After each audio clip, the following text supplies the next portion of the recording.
right, man. We're gonna talk about the NFL coaches that got fired. Also, we're gonna talk about Todd McShay says something controversial. He used to be on ESPN. You know, they did some cutbacks, so he's doing his own thing. Um, so we had a plethora of NFL coaches get fired. Raheem Morris, Jonathan, I think Gannon down there or down there, Arizona. It was a number of them. You know what I'm saying? Cliff Kingsbury. Um, they parted ways. They parted ways with the offensive coordinator. It's funny how, when they fire, Brad, it's parting ways. But when they get rid of brothers, it's they fired. Harbaugh is out. Defensive coordinator Matt Eberflus, I believe he might have been the head coach of the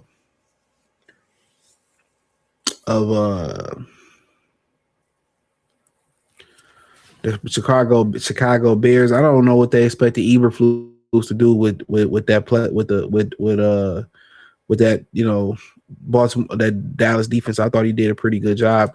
So the big thing is John Harbaugh getting fired from Baltimore. It sounded to me like, and this is no inside information, I didn't read it anywhere, but what it sounded to me like it was Harbaugh or Lamar Jackson. And John Harbaugh had been there for quite some time. I think this was the right move. He was a special team coach by trade. John Harbaugh out as head coach as the Ravens after missing the playoffs. Harbaugh fired on Tuesday, ending the run of the most successful coaches in franchise history. His exit came 2 days after the Ravens lost to the rival Steelers, 26-24 after missing a late field goal. In a statement, Baltimore owner Steve Bisciotti called the decision incredibly difficult throughout what I firmly believe is a Hall of Fame coach career. John delivered a Super Bowl to the Baltimore and served as a steadfast pillar of humility and leadership. Bisciotti said, quote, he and his family have deeply embedded themselves in the community for these profound contributions, and on and off the field, we should all be grateful. Our goal is always and will be to win championships. We strive to consistently perform at the highest level on the field and be a team and organization our fans take pride in. I will always be grateful for the extraordinary hard work and dedication displayed by John and his staff throughout many successful years. He was there for a long time. He responded gratitude to the owners and organization who was willing to bring in a head coach who made his mark with special team success. He said as a part of the statement, quote, a difficult thing to do, appreciation for all the moments in all these years are etched into eternity. So he was a special teams coach by trade. Most people rule of thumb is to believe that you have to be a coordinator to be a great coach. That doesn't translate all the time. I think the thing about being a head coach is being a leader of men. You have to be social. You have to be able to, being able to relate to all players in the locker room from all different types of walks of life. You have to be a leader of men. You have to make the hard decision. You have to be a disciplinarian.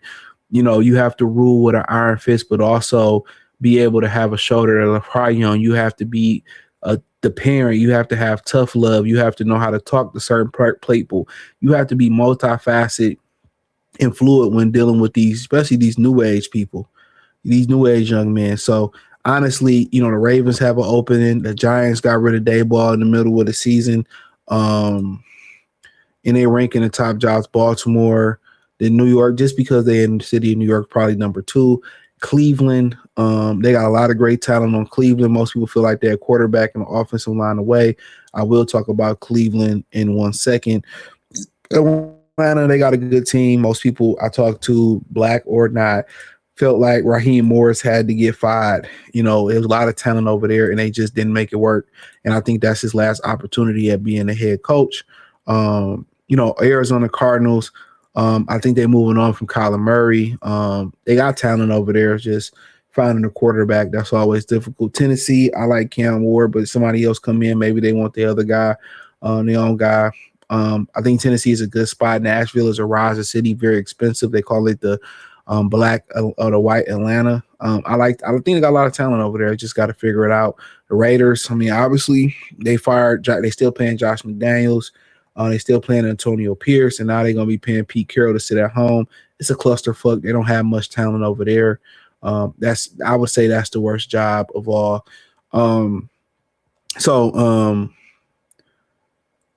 talk about Cleveland exclusively, I like Kevin Stefanski as a head coach. That's my opinion on there. I liked it, but ultimately what happened was there was a rift in the organization. Shedeur Sanders played well enough to save the GM Andrew Berry's ass. As simple as that. He played well enough to save his ass. The proven point was this. People got mad and said, well, why did Andrew Berry get to keep his job? Right? And Stefanski lost his job. Ultimately, the trade to Deshaun Watson, it wasn't Stefanski's. It wasn't Andrew Berry's decision. The ownership wanted that, right? That's why when you see the ownership sit there and they talked about getting Shedeur Sanders, the owner was like, well, Jimmy Haslam said, I had nothing to do with that. Ultimately, it was proven right that it was a rift in the organization. Stefanski and the ownership, they wanted Shedeur. They didn't want Shedeur. Andrew Berry wanted Shedeur, and Shedeur saved his job for the here and now. Shedeur showed enough that he can play despite Stefanski setting them up for failure. They went with Shedeur Sanders. Andrew Berry job got saved. Had Shedeur Sanders been horrible, been a terrible flop, I feel like Andrew Berry would have got fired. Stefanski would have still been there. It's as simple as that. So Shedeur Sanders, saved Andrew Berry's job, got Stefanski fired. Stefanski didn't want to be fluid with him, and ultimately he never wanted to accept him as the head coach, and didn't set him up for success. Even if he did set him up for success, the perception is he didn't set him up for success. And what he probably should have did was, they probably should have they probably picked Dylan Gabriel. He should have sat down man to man, had a conversation with him, wiped the slate clean, and kept it moving. He should have wiped the slate clean with him, say, you my guy right now, let's get it done. But he didn't do that, and once you understand the entitlement that Brad has, you get it. Brad already know that he gonna fall on his feet. They gonna have to have his back. Somebody else gonna hire him. It just felt like it was beneath him to work with this guy because he didn't want him when he should have worked with him. But it is what it is. He was willing to throw it away and go somewhere else.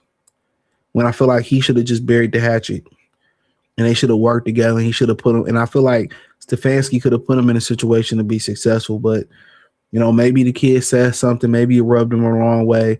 A lot of guys can't put the facts over feelings, and we'll see. Only time will tell.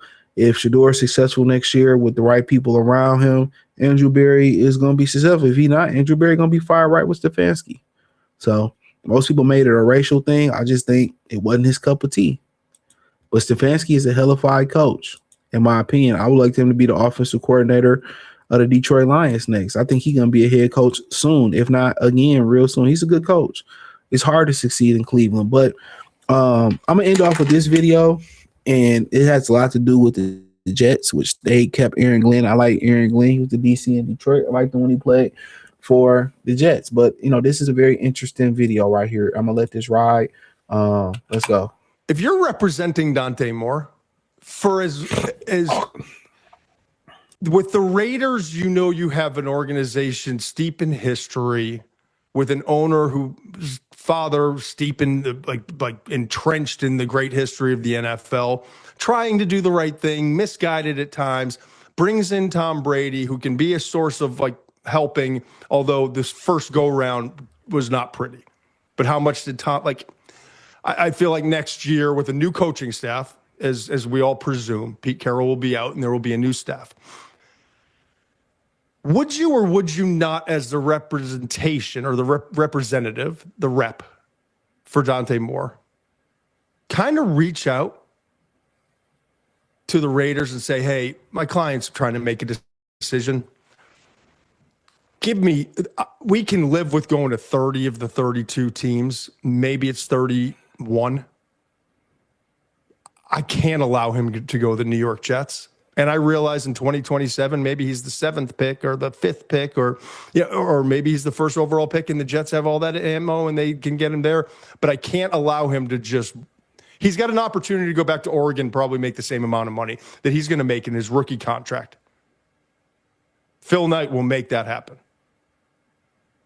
So I can allow my client to go back to Oregon and have another season with a new offensive coordinator because Will Stein's going to Kentucky, or you can pretty much promise me that he's going to be the #1 overall pick. Is that so far-fetched? Because I know it's not, but we're not one single player in this entire draft, unless they grew up a Jets fan or have some kind of family tie, wants to be a New York Jet. And I believe the Jets have the #2 pick. I believe the Jets have the #2 pick in the draft, and that's sad.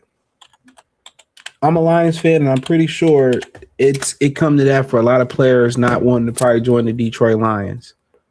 You know, I'm pretty sure it came down to that. Remember, Ross St. Brown, he got drafted. He said he wanted to go anywhere but the Detroit Lions. But the Lions have had success with quarterbacks. That's the crazy thing about it. They've had success with it. Yes, the Jets have the #2 pick. I feel like that's sad. You know, you can live with going to Arizona.